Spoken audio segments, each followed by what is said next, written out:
Okay, ಸಮಯದಲ್ಲಿ ಕೂಡ ಇಲ್ಲಿ ಈ ಒಂದು ಸಂಜೆಯ ವೇಳೆಯಲ್ಲಿ ನಾವು ಕೂಡಿ ಬಂದು ಕರ್ತನನ್ನು ಸ್ತುತಿಸಿ ಆತನನ್ನು ಆರಾಧಿಸಿ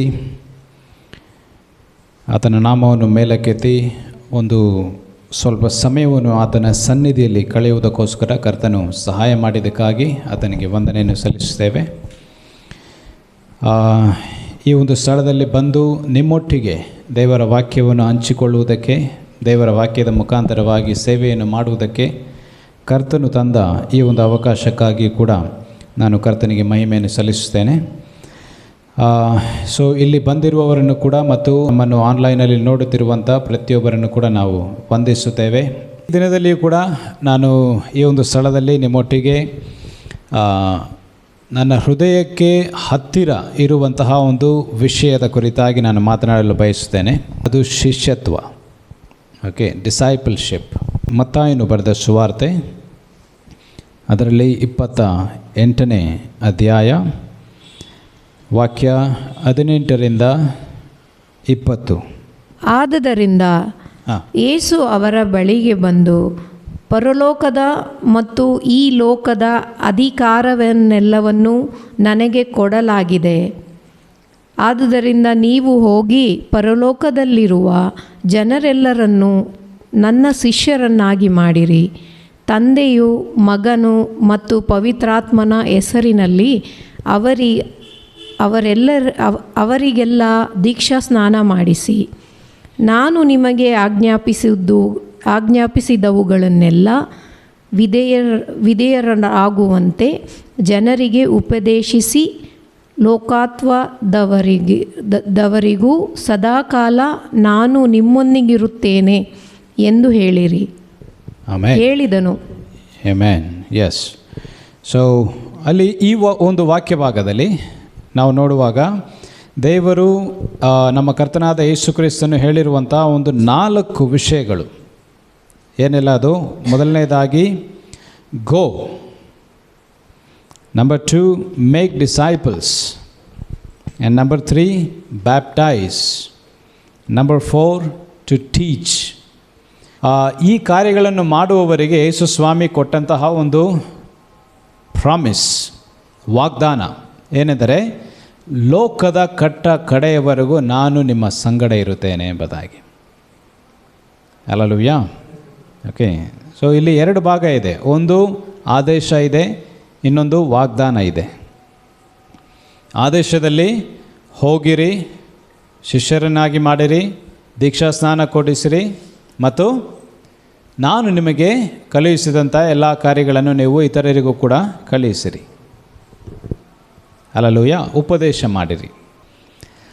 ಅದು ಆದೇಶದ ಮೊದಲನೇ ಭಾಗ. 2ನೇ ಭಾಗ ಅಲ್ಲಿ ದೇವರು ನಮಗೆ ಕೊಡುತ್ತಿರುವಂಥ ಒಂದು ದೊಡ್ಡ ವಾಗ್ದಾನ, ನಾನೇ ನಿಮ್ಮ ಸಂಗಡ ಇರುತ್ತೇನೆ ಎಂಬುದಾಗಿ. ಹಲ್ಲೆಲೂಯಾ. ಶಿಷ್ಯತ್ವದ ಕುರಿತಾಗಿ ನಾವು ನೋಡುತ್ತಿರುವಾಗ ಯಾರು ನಿಜವಾದ ಶಿಷ್ಯರು ಅಥವಾ ನಿಜವಾದ ಶಿಷ್ಯತ್ವ ಏನು? ನಾವು ನಿಜವಾದ ಶಿಷ್ಯರಾಗಬೇಕಾದರೆ ನಿಜವಾದ ಶಿಷ್ಯರಲ್ಲಿ ಇರುವಂಥ ಕೆಲವು ಗುಣಗಳು, ಲಕ್ಷಣಗಳು ಏನು, ವಿಶೇಷತೆಗಳು ಏನು ಎಂಬುದಾಗಿ ನಾವು ಕಲಿಯುವುದಕ್ಕಿಂತ ಮುನ್ನ ನಾನು ನಿಜವಾದ ಶಿಷ್ಯರು ಯಾರು ಅಲ್ಲ ಅನ್ನುವುದನ್ನು ನಾನು ಬೇಗನೆ ಹೇಳುತ್ತೇನೆ. 2ರಲ್ಲಿಯೂ ಕೂಡ 7 ಒಂದು ವಿಷಯಗಳಿದೆ ಅಥವಾ ಪಾಯಿಂಟ್ಸ್ ಇದ್ದಾವೆ. ನಾನು ಅದನ್ನು ಬೇಗನೆ ಹೇಳ್ತೇನೆ. ನಾವು ನೋಟ್ ಮಾಡಿಕೊಳ್ಳುವವರು ನೀವು ನೋಟ್ ಮಾಡಿಕೊಳ್ಳಬಹುದು. ಸೊ ಮೊದಲನೇದಾಗಿ ಯಾರು ನಿಜವಾದ ಶಿಷ್ಯರು ಅಲ್ಲ. ಮೊದಲನೇದಾಗಿ ಕೇವಲ ಪಾಪಿಯ ಪ್ರಾರ್ಥನೆ ಮಾಡಿ ಯೇಸುವನ್ನು ಸ್ವೀಕರಿಸಿದ ತಕ್ಷಣ ನಾವು ನಿಜವಾದ ಶಿಷ್ಯರು ಅಥವಾ ಸಂಪೂರ್ಣವಾದ ಶಿಷ್ಯರು ಆಗುವುದಿಲ್ಲ. ನಂಬರ್ 2, ನಾನು ತುಂಬ ವರ್ಷಗಳಿಂದ ಕ್ರಿಸ್ತನಾಗಿದ್ದೇನೆ ಎಂದು ಹೇಳಿದ ತಕ್ಷಣಕ್ಕೆ ನಾವು ನಿಜವಾದ ಶಿಷ್ಯರಾಗುವುದಿಲ್ಲ. ಕೆಲವರು 40 ವರ್ಷ, 50 ವರ್ಷ, 30 ವರ್ಷ, 20 ವರ್ಷ, 25 ವರ್ಷ, 35 ವರ್ಷದಿಂದ ನಾನು ಸಭೆಗೆ ಬರ್ತಾ ಇದ್ದೇನೆ. ಓಕೆ, ಸೊ ನಾನು ನಿಜವಾದ ಶಿಷ್ಯನು ಎಂಬುದಾಗಿ ಹೇಳಿದರೆ ಅಲ್ಲ. ಎಷ್ಟು ವರ್ಷ ನೀವು ದೇವರ ಒಂದು ಸಭೆಗೆ ಬರ್ತಾ ಇದ್ದೀರಾ ಅಥವಾ ನೀವು ಕ್ರಿಸ್ತರಾಗಿದ್ದೀರಾ ಎಂಬುದು ನಿಮ್ಮನ್ನು ನಿಜವಾದ ಶಿಷ್ಯರನ್ನಾಗಿ ಮಾಡುವುದಿಲ್ಲ. 3ನೇದಾಗಿ ಸಭೆಯ ಎಲ್ಲ ಕಾರ್ಯಕ್ರಮಗಳನ್ನು, ಪ್ರೋಗ್ರಾಮ್ಸನ್ನು ನಾನು ಅಟೆಂಡ್ ಮಾಡ್ತೇನೆ ಎಂಬುದಾಗಿ ಹೇಳಿದ ತಕ್ಷಣಕ್ಕೆ ನೀವು ಯೇಸುವಿನ ನಿಜವಾದ ಶಿಷ್ಯರು ಆಗೋದಿಲ್ಲ. ಸಭೆಯ ಅಟೆಂಡೆನ್ಸ್ ನಿಮ್ಮನ್ನು ಯೇಸುವಿನ ಶಿಷ್ಯರನ್ನಾಗಿ ಮಾಡುವುದಿಲ್ಲ. ರೈಟ್. 4ನೇದು, any good or moral person, ಅಂದರೆ ಒಂದು ಒಳ್ಳೆಯ ವ್ಯಕ್ತಿಯಾಗಿದ್ದ ತಕ್ಷಣ ಅಥವಾ ಒಂದು ಒಳ್ಳೆಯ ವ್ಯಕ್ತಿಯಾದ ಮಾತ್ರಕ್ಕೆ ನೀವು ಯೇಸುವಿನ ಶಿಷ್ಯರಾಗೋದಿಲ್ಲ. ನಮಗಿಂತ ಒಳ್ಳೆಯ ವ್ಯಕ್ತಿಗಳು ಲೋಕದಲ್ಲಿದ್ದಾರೆ. Next, someone who knows the Bible very well. ಸತ್ಯವೇದದ ತಿಳುವಳಿಕೆ ಇದ್ದ ಮಾತ್ರಕ್ಕೆ ಒಬ್ಬ ವ್ಯಕ್ತಿ ನಿಜವಾದ ಶಿಷ್ಯನಾಗುವುದಿಲ್ಲ. Knowledge about the word of God is not sufficient. Application of God's word is very important. ದೇವರ ವಾಕ್ಯದ ತಿಳುವಳಿಕೆ ಮಾತ್ರ ನಮಗೆ ಸಾಲದು, ದೇವರ ವಾಕ್ಯದ ಪ್ರಕಾರವಾಗಿ ನಡೆಯುವುದು ಬಹಳ ಪ್ರಾಮುಖ್ಯ. ನಾನು ಫುಲ್ ಟೈಮ್ ಮಿನಿಸ್ಟ್ರಿಯಲ್ಲಿ ಇದ್ದೇನೆ ಎಂಬುದಾಗಿ ಹೇಳಿದ ತಕ್ಷಣಕ್ಕೆ ಅವರು ನಿಜವಾದ ಶಿಷ್ಯರಾಗುವುದಿಲ್ಲ. ಓಕೆ, ಇನ್ನು ಮುಂದೆ ನಾವು ಹೋಗುವ. ನೆಕ್ಸ್ಟ್, ಕೊನೆಯದಾಗಿ 7ನೇ ಪಾಯಿಂಟ್, ಯಾರು ಶಿಷ್ಯರಲ್ಲ ಎಂಬುದಾಗಿ ನಾವು ನೋಡ್ತಾ ಇದ್ದೇವೆ. ಯಾರು ನಿಜವಾದ ಶಿಷ್ಯರು ಎಂಬುದಾಗಿ ಮುಂದೆ ನಾವು ನೋಡಲಿದ್ದೇವೆ. ಓಕೆ, ಸೊ ಈಗ ಯಾರು ನಿಜವಾದ ಶಿಷ್ಯರಲ್ಲ, ಅದರಲ್ಲಿ 7ನೇ ಪಾಯಿಂಟ್ ಏನೆಂದರೆ, ಒಬ್ಬ ವ್ಯಕ್ತಿ ಒಂದು ಸೂಪರ್ ನ್ಯಾಚುರಲ್ ಮಿನಿಸ್ಟ್ರಿ ಮಾಡುವಂಥ ಒಂದು ವ್ಯಕ್ತಿ, ಅಂದರೆ ಅದ್ಭುತ ಕಾರ್ಯಗಳು, ಸೂಚಕ ಕಾರ್ಯಗಳನ್ನು ಮಾಡುವಂತಹ ಒಂದು ಸೇವೆಯನ್ನು ಮಾಡುವ ವ್ಯಕ್ತಿಯು ಅದನ್ನು ಮಾಡಿದ ಮಾತ್ರಕ್ಕೆ ನಾನು ಶಿಷ್ಯನು ಎಂಬುದಾಗಿ ಹೇಳುವುದಕ್ಕೆ ಸಾಧ್ಯವಿಲ್ಲ. ಮತ್ತಾಯನು ಬರೆದ ಸುವಾರ್ತೆ 7ನೇ ಅಧ್ಯಾಯ 21ರಿಂದ 23 ಈ ವಾಕ್ಯಗಳನ್ನು ಓದಿ ಅರ್ಥ ಮಾಡಿಕೊಂಡ್ರೆ ನಮಗೆ ಸಾಕು ಈ ಪಾಯಿಂಟ್ನ ಅರ್ಥ ಮಾಡಿಕೊಳ್ಳೋದಕ್ಕೆ. ಮತ್ತಾಯ 7:21ರಿಂದ 23. ಕರ್ತನೇ ಕರ್ತನೇ ಎಂಬುದಾಗಿ ಹೇಳುವಂತ, ಪ್ರಭುವನ್ನು ಎಂದು ಹೇಳಿದ ಮಾತ್ರಕ್ಕೆ ಮನುಷ್ಯನು ಪರಲೋಕ ರಾಜ್ಯಕ್ಕೆ ಪ್ರವೇಶಿಸಲು ಸಾಧ್ಯವಿಲ್ಲ. ಪರಲೋಕ ರಾಜ್ಯದಲ್ಲಿರುವ ನನ್ನ ತಂದೆಯು ಚಿತ್ತದಂತೆ ಮಾಡುವವನೇ ಪರಲೋಕ ರಾಜ್ಯಕ್ಕಾಗಿ ಪ್ರವೇಶಿಸುವನು.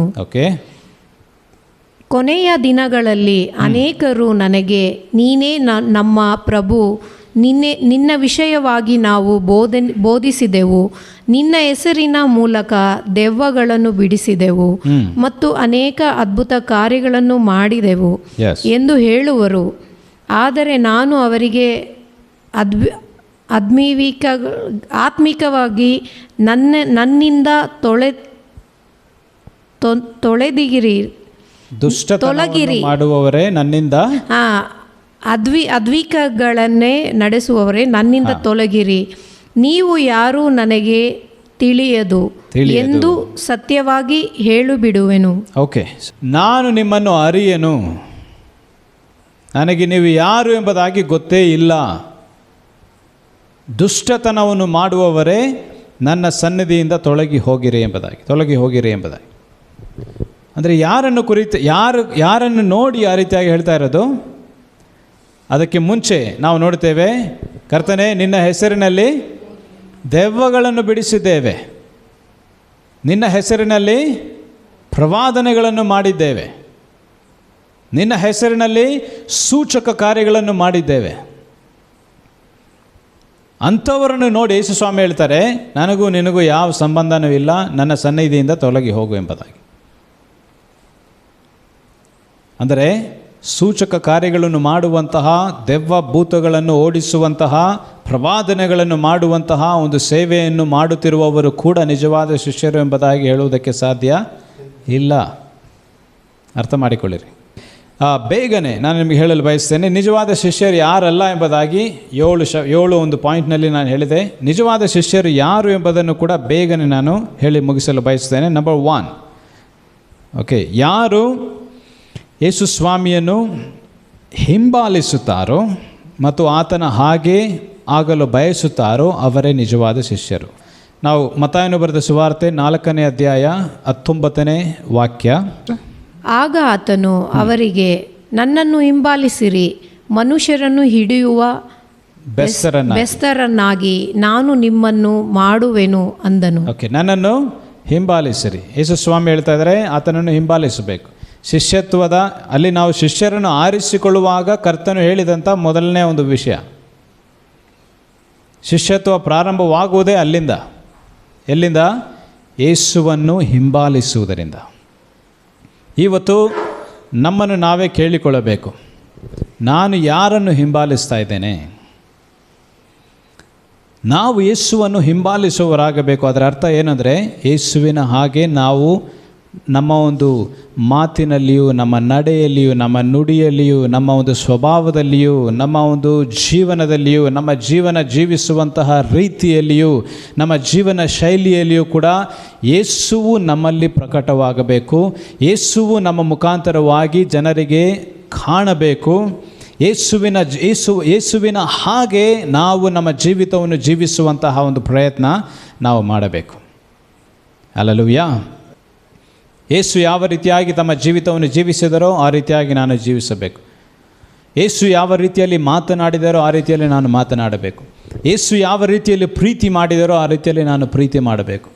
ಯೇಸು ಯಾವ ರೀತಿಯಲ್ಲಿ ಕ್ಷಮಿಸಿದರೋ ನಾನು ಕೂಡ ಹಾಗೆ ಕ್ಷಮಿಸಬೇಕು. ಯೇಸು ಹೇಗೆ ಸೇವೆ ಮಾಡಿದರೋ ಆ ರೀತಿಯಲ್ಲಿ ನಾನು ಕೂಡ ಸೇವೆ ಮಾಡಬೇಕು. ಹಲ್ಲೆಲೂಯಾ. ರೈಟ್. ಸೊ ಎರಡನೇದಾಗಿ ನಿಜವಾದ ಶಿಷ್ಯರು ಯಾರೆಂದರೆ ಅ ಗುಡ್ ಲರ್ನರ್, ಒಬ್ಬ ಒಳ್ಳೆಯ ವಿದ್ಯಾರ್ಥಿ ಅಥವಾ ಕಲಿಯುವಂಥ ಹೃದಯವುಳ್ಳ ವ್ಯಕ್ತಿ. ಕಲಿಯುವುದಕ್ಕೆ ಹೃದಯವುಳ್ಳಂತಹ ವ್ಯಕ್ತಿ ಒಬ್ಬ ನಿಜವಾದ ಶಿಷ್ಯರಾಗುತ್ತಾರೆ. ಅಥವಾ ನಿಜವಾದ ಶಿಷ್ಯರಲ್ಲಿ ಇರುವಂತಹ ಎರಡನೆಯ ಗುಣ ಎಂಬುದಾಗಿ ಕೂಡ ನಾವು ಇದನ್ನು ಹೇಳಬಹುದು. ಏನದು? ಕಲಿಯುವಂತಹ ಹೃದಯವುಳ್ಳ ವ್ಯಕ್ತಿ. ಯಾವಾಗಲೂ ಕೂಡ ನಮಗೆ ಅರ್ಥ ಮಾಡಿಕೊಳ್ಳಬೇಕು, ಯಾವ ಒಂದು ಪರಿಸ್ಥಿತಿಯಲ್ಲಿಯೂ ಕೂಡ ನನಗೆಲ್ಲ ಗೊತ್ತಿದೆ, ನಾನೆಲ್ಲವನ್ನು ನೋಡಿದ್ದೇನೆ, ನಾನೆಲ್ಲವನ್ನು ಮಾಡಿದ್ದೇನೆ, ಇನ್ನು ಕಲಿಯುವಂಥ ವಿಷಯಗಳು ಏನು ಕೂಡ ಇಲ್ಲ ಎಂಬುದಾಗಿ ಯಾರು ಹೇಳುತ್ತಾರೋ ಅವರು ನಿಜವಾದ ಶಿಷ್ಯರಾಗೋದಕ್ಕೆ ಆಗೋದಿಲ್ಲ. ಮೂರನೇದಾಗಿ, someone who lives or dies for his master's vision. ಯಾರು ತನ್ನ ಸ್ವಾಮಿಯ ಧ್ಯೇಯಕ್ಕಾಗಿ ಅಥವಾ ಉದ್ದೇಶಕ್ಕಾಗಿ ಬದುಕುತ್ತೇನೆ, ನಾನು ಬದುಕಿದರೂ ಸತ್ತರೂ ನನ್ನ ಸ್ವಾಮಿಯ ಒಂದು ಉದ್ದೇಶವನ್ನು ನೆರವೇರಿಸುವುದಕ್ಕೋಸ್ಕರವೇ ಎಂಬುದಾಗಿ ಹೇಳುವ ವ್ಯಕ್ತಿ ನಿಜವಾದ ಶಿಷ್ಯ. ಸೊ ಐದನೇದಾಗಿ ಯಾರು ನಿಜವಾದ ಶಿಷ್ಯರು? A person who is willing to pay the cost. ಯೇಸುವಿನ ಶಿಷ್ಯನಾಗುವುದಕ್ಕೆ ಬೆಲೆಯನ್ನು ಕಟ್ಟುವುದಕ್ಕೆ ಸಿದ್ಧನಾಗಿರಬೇಕು. ಯಾವ ಬೆಲೆ? ಮೆಂಬರ್ಶಿಪ್ ಕಾಸ್ಟ್ ಅಲ್ಲ ಇಲ್ಲಿ ನಾವು ಹೇಳ್ತಾ ಇರೋದು. ಲೂಕನು ಬರೆದ ಸುವಾರ್ತೆ 14ನೇ ಅಧ್ಯಾಯ 26ರಿಂದ 33.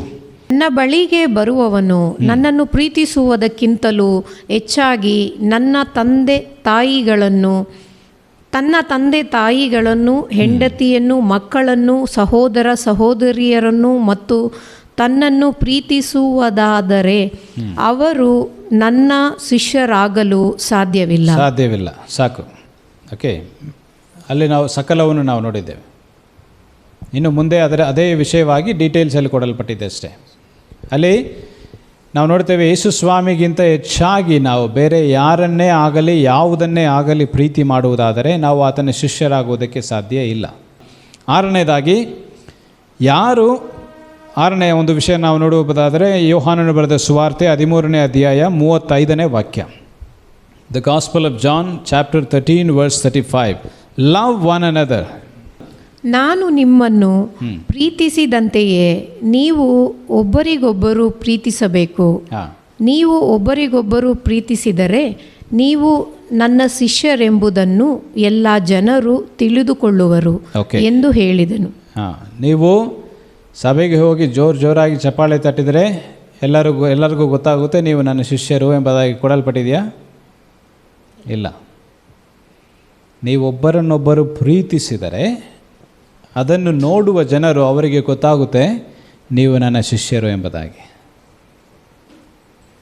ಹಲ್ಲೆಲೂಯಾ. ರೈಟ್. ಇದನ್ನು ಅರ್ಥ ಮಾಡಿಕೊಳ್ಳಬೇಕು. ನಾವು ಸಭೆಯಲ್ಲಿ ಬಂದು ಎಷ್ಟು ನಾವು ಪ್ರಾರ್ಥನೆ ಮಾಡ್ತೇವೆ, ಫಾಸ್ಟಿಂಗ್ ಮಾಡ್ತೇವೆ, ಎಷ್ಟು ಗಂಟೆ ನೀವು ಮನೆಯಲ್ಲಿ ಪ್ರೇಯರ್ ಮಾಡ್ತೀರಾ, ಎಷ್ಟು ಸಾರಿ ನೀವು ವರ್ಷದಲ್ಲಿ ಬೈಬಲ್ ಪೂರ್ತಿಯಾಗಿ ಓದಿ ಮುಗಿಸ್ತೀರಾ, ಅದೆಲ್ಲ ಒಳ್ಳೆಯದೇ, ಅದರಲ್ಲಿ ಏನು ಕೆಟ್ಟದಿಲ್ಲ. ದೇವರಿಗೆ ಸ್ತೋತ್ರ, ಎಲ್ಲ ಒಳ್ಳೆಯದೇ. ಬಟ್ ಯೇಸುವಿನ ನಿಜವಾದ ಶಿಷ್ಯರು ಎಂಬುದಾಗಿ ಯಾವಾಗ ಗೊತ್ತಾಗುತ್ತದೆ? ನಾವು ಒಬ್ಬರನ್ನೊಬ್ಬರು ಪ್ರೀತಿಸಿದಾಗ. ಒಳ್ಳೆಯ ಒಂದು ಪಾಯಿಂಟ್. ಯಾರು ಹೀ ದಟ್ ಬೇರ್ಸ್ ಮಚ್ ಫ್ರೂಟ್. ಯೋಹಾನನು ಬರೆದ ಸುವಾರ್ತೆ 15ನೇ ಅಧ್ಯಾಯ 8ನೇ ವಾಕ್ಯ. ನೀವು ಬಹಳ ಫಲ ಕೊಟ್ಟು ನೀವೇ ನನ್ನ ಶಿಷ್ಯರೆಂಬುದನ್ನು ತೋರಿಸಬೇಕು. ಓಕೆ, ಇದರಿಂದ ನನ್ನ ತಂದೆಗೆ ಮಹಿಮೆ ಆಗುವುದು. ಮಹಿಮೆ ಆಗುವುದು. ಯಾವುದರಿಂದ ನಾವು ಶಿಷ್ಯರಾಗಿ ಎಂಬುದಾಗಿ ಅನಿಸಿಕೊಳ್ಳುತ್ತೇವೆ? ನೀವು ಬಹಳ ಫಲ ತಂದವರಾಗಿ, ನಾವು ಫಲ ಕೊಡುವವರಾಗಿರಬೇಕು. ಎಂತಹ ಫಲ? 2 ವಿಧವಾದಂಥ ಫಲ ಇದೆ. ಒಂದು ಆತ್ಮನಿಂದ ಉಂಟಾಗುವ ಫಲ. ಗಲಾತ್ಯದವರೆಗೆ ಬರೆದ ಪತ್ರಿಕೆ 5ನೇ ಅಧ್ಯಾಯ 22-23. ಆತ್ಮನಿಂದ ಉಂಟಾಗುವ ಫಲ, ಅದು ಮೊದಲನೇದಾಗಿ ನಮ್ಮಲ್ಲಿ ಬರಬೇಕು. ಎರಡನೇದಾಗಿರುವಂಥ ಫಲ ಏನೆಂದರೆ ಜನರನ್ನು ದೇವರ ರಾಜ್ಯಕ್ಕೆ ಗೆಲ್ಲುವಂತಹ ಒಂದು ಫಲ. 2 ವಿಷಯದಲ್ಲಿ ನಾವು ಫಲಭರಿತರಾಗಿ ಆಗಬೇಕು. ಆತ್ಮನಿಂದ ಉಂಟಾಗುವ ಫಲ, ನಮ್ಮ ಆತ್ಮಿಕ ಜೀವಿತದಲ್ಲಿ ನಾವು ಎಷ್ಟು ಬೆಳೆದಿದ್ದೇವೆ ಅನ್ನುವುದನ್ನು ನಾವು ಅಳತೆ ಮಾಡಬೇಕಾದರೆ, ನಾನು ಮೊದಲೇ ಹೇಳಿದ ಪ್ರಕಾರವಾಗಿ ಬೇರೆ ಯಾವ ಕಾರ್ಯಗಳು ಅಲ್ಲ, ಈ ಆತ್ಮನ ಫಲ ಇದೆಯಲ್ಲ, ಇದನ್ನು ನೀವು ಮುಂದಿಟ್ಟುಕೊಂಡು ಇದರಲ್ಲಿ ನೀವು ಎಷ್ಟು ಬೆಳೆದಿದ್ದೀರಾ ಎಂಬುದನ್ನು ನೀವು ಅರ್ಥ ಮಾಡಿಕೊಂಡ್ರೆ ಆಗ ನಿಮಗೆ ಅರ್ಥ ಆಗುತ್ತದೆ ನೀವು ಆತ್ಮಿಕ ಜೀವಿತದಲ್ಲಿ ಎಷ್ಟು ಬೆಳೆದಿದ್ದೀರಾ ಎಂಬುದಾಗಿ. ಓಕೆ, ಆತ್ಮನ ಫಲ. ಅದರ ನಂತರ ಇನ್ನೊಂದು ಫಲ ಏನದು? ನಾವು ಇತರರನ್ನು ದೇವರ ರಾಜ್ಯಕ್ಕೆ ಕರೆತರುವಂತಹ ಒಂದು ಕ್ಷೇತ್ರ, ಅದರಲ್ಲಿ ನಾವು ಫಲದಾಯಕವಾಗಿ ಮಾರ್ಪಡಬೇಕು. ಎನಿವೆ, ಈಗ ನಾನು ಬಹಳ ಬೇಗನೆ ನಾನು ಯಾರು ಶಿಷ್ಯರಲ್ಲ ಎಂಬುದಕ್ಕೆ 7 ಪಾಯಿಂಟ್ಸನ್ನು ಹೇಳಿದೆ. ಯಾರು ನಿಜವಾದ ಶಿಷ್ಯರು ಎಂಬುದನ್ನು 7 ಪಾಯಿಂಟ್ಸಲ್ಲಿ ನಾನು ಹೇಳಿ ಮುಗಿಸಿದೆ. ಕೊನೆಯದಾಗಿ ನಾನು ಹೇಳಲು ಬಯಸುವಂಥ ಒಂದು ವಿಷಯ, ಒಂದು ವೇಳೆ ನಮ್ಮ ಸಭೆಗಳಲ್ಲಿ, ನಮ್ಮ ಜೀವಿತಗಳಲ್ಲಿ ಶಿಷ್ಯತ್ವಕ್ಕೆ ನಾವು ಪ್ರಾಮುಖ್ಯತೆಯನ್ನು ಕೊಡದೇ ಹೋದರೆ, ನಮ್ಮ ಸಭೆಗಳಲ್ಲಿ ನಾವು ಮಾಡ್ತಾ ಇರುವಂಥ ಎಲ್ಲ ಮೀಟಿಂಗ್ಸು ಕೂಡ ವ್ಯರ್ಥ. ಅದು ಸಂಡೇ ಸಭೆ ಆಗಿರ್ಬೋದು, ಫಾಸ್ಟಿಂಗ್ ಪ್ರೇಯರ್ ಆಗಿರ್ಬೋದು, ಬೈಬಲ್ ಸ್ಟಡಿ ಆಗಿರ್ಬೋದು, ಪ್ರೋಗ್ರಾಮ್ಸ್ ಆಗಿರ್ಬೋದು, ಸ್ಪೆಷಲ್ ಈವೆಂಟ್ಸ್ ಆಗಿರ್ಬೋದು, ಅಥವಾ ಇನ್ನೇ ಬೇರೆ ಒಂದು ಹೌಸ್ ಚರ್ಚ್ಗಳಾಗಿರ್ಬೋದು, ಪ್ರೇಯರ್ ಗ್ರೂಪ್ಗಳಾಗಿರ್ಬೋದು, ಸೆಲ್ ಗ್ರೂಪ್ ಆಗಿರ್ಬೋದು. ಅನೇಕ ಸಭೆಗಳಲ್ಲಿ ಬೇರೆ ಬೇರೆ ಹೆಸರುಗಳು ಕೊಟ್ಟಿರ್ತಾರೆ ಅದಕ್ಕೆ. ಓಕೆ, ಸೊ ಫೆಲೋಶಿಪ್ ಗ್ರೂಪ್ಗಳಾಗಿರ್ಬೋದು, ಏನೇ ಆಗಿರ್ಬೋದು, ಎಲ್ಲ ಮೀಟಿಂಗ್ಗಳು ಕೂಡ ವ್ಯರ್ಥ ಒಂದು ವೇಳೆ ನಾವು ಶಿಷ್ಯತ್ವಕ್ಕೆ ಪ್ರಾಮುಖ್ಯತೆಯನ್ನು ಕೊಡದೇ ಹೋದಲ್ಲಿ. ಆಗ ಬಹಳ ಪ್ರಾಮುಖ್ಯ ನಾವು ಶಿಷ್ಯತ್ವಕ್ಕೆ ಪ್ರಾಮುಖ್ಯತೆಯನ್ನು ಕೊಡುವುದು.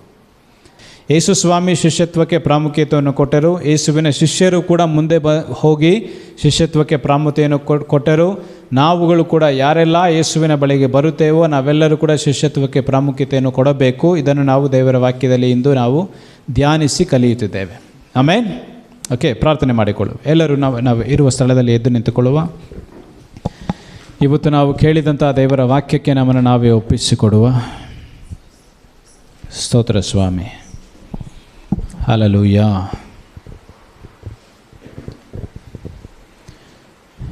ಈ ಒಂದು ಡಿಸೈಪಲ್ಶಿಪ್ ಟೀಚಿಂಗ್ನಲ್ಲಿ ಕಲಿಯುವಂಥ ಇನ್ನೂ ಅನೇಕ ಕಾರ್ಯಗಳಿದ್ದಾವೆ. ಆದರೆ ಇವತ್ತು ನಾನು ನಂಬುತ್ತೇನೆ, ಇಲ್ಲಿ ಬಂದಿರುವವರು ಅಥವಾ ಈ ವಿಡಿಯೋವನ್ನು ನೋಡುತ್ತಿರುವಂಥವರು ನಿಮಗೆ ಬೇಕಾಗಿರುವುದನ್ನು ದೇವರು ಇವತ್ತು ಮಾತನಾಡಿದ್ದಾರೆ ಎಂಬುದನ್ನು ನಾವು ನಂಬುತ್ತೇನೆ.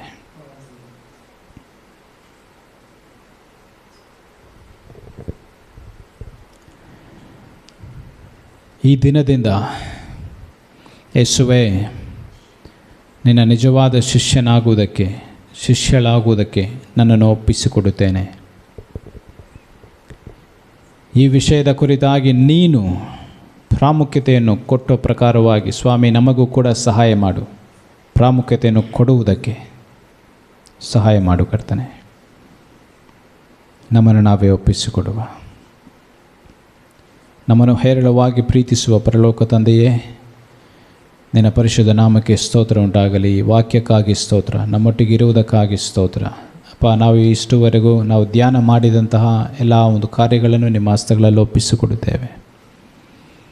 ಪ್ರತಿಯೊಬ್ಬರೊಟ್ಟಿಗೆಯೂ ನೀನು ಮಾತನಾಡಿದ್ದಿ ಎಂಬುದಾಗಿ ನಾವು ನಂಬುತ್ತೇವೆ ಸ್ವಾಮಿ. ನೀನು ತಾನೇ ನಮ್ಮೆಲ್ಲರಿಗೂ ಸಹಾಯ ಮಾಡು. ನಾವೆಲ್ಲರೂ ಕೂಡ ನಿಜವಾದ ಶಿಷ್ಯರಾಗಿ ಜೀವಿಸುವುದಕ್ಕೆ ನಮ್ಮೆಲ್ಲರಿಗೂ ಸಹಾಯ ಮಾಡು.